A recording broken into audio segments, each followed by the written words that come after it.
नमस्कार मित्रांनो, स्वागत आहे AGMPSC आपल्या यूट्यूब चॅनलमध्ये. मी संतोष कोळी. आज आपण 13 फेब्रुवारी 2026च्या चालू घडामोडी व प्रश्न उत्तरे पाहणार आहोत.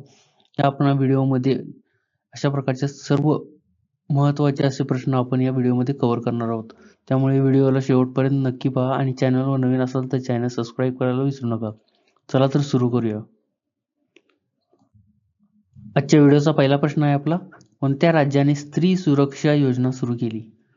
आणि त्याचे योग्य उत्तर आहे मित्रांनो पर्याय क्रमांक 2 केरळ. अधिक माहिती जाणून घेऊया. मित्रांनो, केरळ राज्याने स्त्री सुरक्षा योजना सुरू केलेली आहे आणि आता त्याबद्दल अधिक माहिती जाणून घेऊया. केरळने 35 ते 60 वयोगटातील आर्थिकदृष्ट्या मागास महिला आणि ट्रान्स वुमनना दरमहा 1000 रुपयाची आर्थिक मदत देण्यासाठी ही स्त्री सुरक्षा योजना सुरू केलेली आहे. मित्रांनो, कुणी केलेली आहे तर केरळने चालू केलेली आहे आणि ही 1000 रुपयाची आर्थिक मदत दरमहा महिलांना देण्यात येईल. 10 लाखाहून अधिक सत्यापित लाभार्थ्यांना थेट लाभ हस्तांतरणाद्वारे पहिला हप्ता मिळालेला आहे. चला तर पुढचा प्रश्न पाहूया. आजचा आपला प्रश्न क्रमांक 2 आहे, नागालँड मधील कोणत्या धोक्यात आलेल्या सस्तन प्राण्याचे संरक्षण करण्यात आलेले आहे? आणि त्याचे योग्य उत्तर आहे मित्रांनो पर्याय क्रमांक 3 पँगोलिन. आता आपण अधिक माहिती जाणून घ्या. मित्रांनो, पँगोलिन पाहू शकता इथे. पँगोलिन हे जागतिक स्तरावर सर्वाधिक तस्करी होणाऱ्या सस्तन प्राण्यांपैकी एक आहे. मित्रांनो, या प्राण्याची खूप प्रमाणात जागतिक स्तरावर तस्करी होते. त्यामुळे नागालँड मधील हे धोक्यात आलेले प्रजाती म्हणून ओळखली जाते आणि त्यांच्या खवले आणि मांसासाठी लक्ष केले जाते. तर मित्रांनो, तस्करी कशाची होते? प्रामुख्याने या प्राण्याच्या खवले आणि मांसासाठी तस्करी केली जाते. वन्यजीव संरक्षण कायदा 1972 अंतर्गत कायदेशीर संरक्षण असूनही अनेक प्रदेशांमध्ये बेकायदेशीर व्यापार हा सुरूच आहे. चला तर मित्रांनो पुढचा प्रश्न पाहूया. आजचा आपला प्रश्न क्रमांक 3 आहे, वायुशक्ती 26 हा सराव कोठे आयोजित केला जाईल? आणि त्याचे योग्य उत्तर आहे मित्रांनो पर्याय क्रमांक 1 पोखरण. आता आपण अधिक माहिती जाणून घेऊया. मित्रांनो, पोखरण कुठे आहे तर ते राजस्थानमध्ये. राजस्थानमधील पोखरण येथे वायुशक्ती 26 हा सराव आयोजित केला जाणार आहे. वायुशक्ती 26 कुठे आयोजित केला जाणार आहे? तर पोखरणमध्ये आयोजित केला जाणार आहे. आणि या सरावाचे उद्दिष्ट पाहूया आता आपण.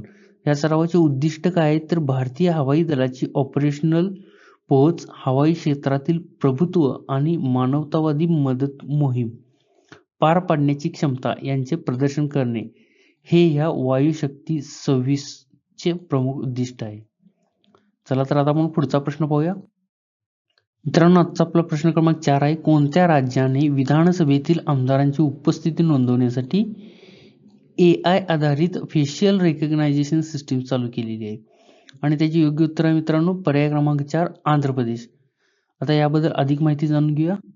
मित्रांनो, नुकतेच आंध्र प्रदेशने विधानसभेतील सदस्यांची उपस्थिती डिजिटल पद्धतीने नोंदवणीसाठी AI प्रचलित म्हणजेच की चेहरा ओळखण्याची प्रणाली लागू केलेली आहे मित्रांनो.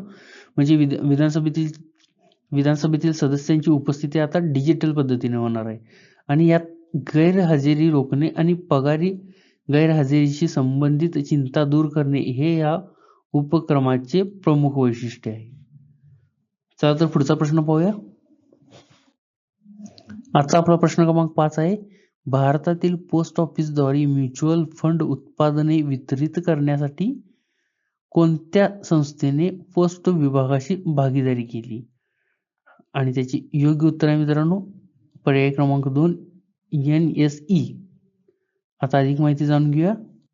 आता मित्रांनो, कोणती भागीदारी केली आहे ते पाहूया आपण. इंडिया पोस्टच्या विस्तृत नेटवर्कद्वारे म्युच्युअल फंड उत्पादनाचे वितरण सक्षम करण्यासाठी टपाल विभागाने नॅशनल स्टॉक एक्सचेंज म्हणजेच की NSE सोबत सामंजस्य करार केलेला आहे.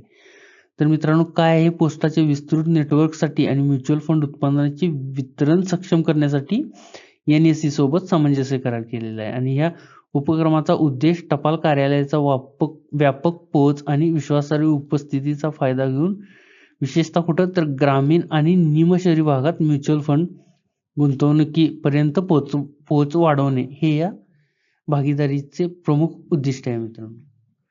चला तर आता पुढचा प्रश्न पाहूया. मित्रांनो, प्रश्न क्रमांक 6 आहे, संरक्षण अनुप्रयोगांसाठी प्रगत कार्बन फॅब्रिक्स आणि संमिश्र साहित्य पुरवण्यासाठी मुंबईतील कोणत्या कंपनीने भारतीय सैन्यासोबत सामंजस्य करार केलेला आहे? तर मित्रांनो, याचे योग्य उत्तर आहे पर्याय क्रमांक 4, अग्निवस्त्र. याबद्दल अधिक माहिती जाणून घेऊया आपण आता. तर मित्रांनो, हे साहित्य आधुनिक लष्करी अनुप्रयोगांसाठी आवश्यक आहे, कारण त्याची उच्च ताकद, ते वजन, गुणोत्तर, टिकाऊपणा आणि अत्यंत परिस्थितींना प्रतिकार करणे, आणि ते संरक्षण उपकरणे, चिलखती प्रणाली, एरोस्पेस घटक आणि संरचनात्मक संरक्षण अनुप्रयोगामध्ये वापरले जाते. हे अग्निवस्त्र या कंपनी बरोबर सैन्याने आपला सामंजस्य करार केलेला आहे आणि त्यामध्ये आपल्याला हे सर्व फायदे होणार आहेत. चला तर पुढचा प्रश्न पाहूया. प्रश्न क्रमांक 7 आहे, नुकतेच निवडून आलेले बांगलादेशचे पंतप्रधान तारिक रहमान कोणत्या पक्षाचे आहेत मित्रांनो? आणि त्याचे योग्य उत्तर आहे पर्याय क्रमांक 3, बांगलादेश राष्ट्रवादी पक्ष. आता अधिक माहिती जाणून घ्या याबद्दल. तर मित्रांनो, नुकतेच बांगलादेशची निवडणूक झाली आणि त्यात पंतप्रधान तारिक रहमान यांची निवड करण्यात आलेली आहे. त्यांचा पक्ष कोणता आहे? तर त्यांचा आहे पक्ष 2026च्या सार्वत्रिक निवडणुकीत बांगलादेश नॅशनलिस्ट पार्टीने निर्णायक विजय मिळवला. त्यामुळे देशातील राजकीय बदल घडलेला आहे आणि आता बांगलादेशचे पंतप्रधान कोण राहणार आहेत? तर तारिक रहमान हे बांगलादेशचे पंतप्रधान असतील. चला तर पुढचा प्रश्न पाहूया. मित्रांनो, आजचा प्रश्न क्रमांक 8 आहे, भारत बोधन AI कॉन्क्लेव्ह 2026 कोणत्या ठिकाणी आयोजित करण्यात आलेला होता? आणि त्याचे योग्य उत्तर आहे पर्याय क्रमांक 2, भारत मंडपम.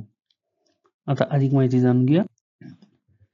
मित्रांनो, भारत बोधन AI कॉन्क्लेव्ह 2026 हे नुकतेच पार पडले आणि ते कोठे पार पडले? तर भारत मंडपम येथे आयोजित केलेला आलेला होता. ज्यामध्ये काय झाले? तर त्यामध्ये बोधन AI सेंटर ऑफ एक्सलन्सचा शुभारंभ आणि संपूर्ण भारतात AI सक्षम करण्यासाठी भारत एज्यू AI स्टॉक विकसित करण्याच्या उपक्रमांचा समावेश या भारत मंडपमध्ये झालेल्या AI कॉन्क्लेव्ह 2026 मध्ये पार पडलेला आहे. चला तर आता पुढचा प्रश्न पाहूया. आजचा आपला प्रश्न क्रमांक 9 आहे, सरोजिनी नायडू यांच्या जयंतीनिमित्त भारतात राष्ट्रीय महिला दिन कधी साजरा केला जातो? आणि त्याचे योग्य उत्तर आहे मित्रांनो पर्याय क्रमांक 1, 13 फेब्रुवारी. अधिक माहिती जाणून घेऊया. तर मित्रांनो, 13 फेब्रुवारी आपण राष्ट्रीय महिला दिन म्हणून साजरा केला जातो. आणि का साजरा केला जातो? तर त्या दिवशी सरोजिनी नायडू यांची जयंती असते. आता आपण पाहूया की सरोजिनी नायडू या कोण होत्या. तर मित्रांनो, 1879 मध्ये जन्मलेल्या, त्यांनी भारताच्या स्वातंत्र्य चळवळीत महत्त्वाची भूमिका बजावली होती सरोजिनी नायडू यांनी, आणि भारतीय राष्ट्रीय काँग्रेसच्या पहिल्या भारतीय महिला अध्यक्षा देखील सरोजिनी नायडू होत्या. तसेच संयुक्त प्रांताच्या पहिल्या महिला राज्यपाल देखील सरोजिनी नायडूच होत्या. चला तर पुढचा प्रश्न पाहूया. मित्रांनो, आजचा आपला शेवटचा आणि 10वा प्रश्न आहे, 2026 मध्ये पंतप्रधान कार्यालय कोणत्या ऐतिहासिक इमारतीमधून हलवण्यात आली? आणि त्याचे योग्य उत्तर आहे मित्रांनो पर्याय क्रमांक 3, साऊथ ब्लॉक. आता आपण अधिक माहिती जाणून घेऊया. मित्रांनो, साऊथ ब्लॉक मधून 2026 मध्ये पंतप्रधान कार्यालय हलवण्यात आले आणि पंतप्रधान नरेंद्र मोदी 13 फेब्रुवारी 2026 रोजी दिल्लीतील सेवा तीर्थाचे उद्घाटन करतील. ज्यामध्ये काय करणार आहेत? तर ते पंतप्रधान कार्यालय, NSCS आणि कॅबिनेट सचिवालय असेल.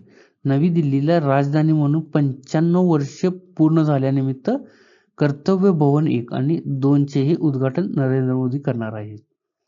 तर मित्रांनो, हे होते आजचे आपले 13 फेब्रुवारी 2026 चे महत्वपूर्ण असे 10 प्रश्न आणि उत्तर, आणि त्याची विस्तृत माहिती देखील आपण या व्हिडिओमध्ये पाहिलेली आहे. तर मित्रांनो, व्हिडिओ आवडल्यास लाईक, शेअर आणि चॅनल सबस्क्राईब करायला विसरू नका. धन्यवाद.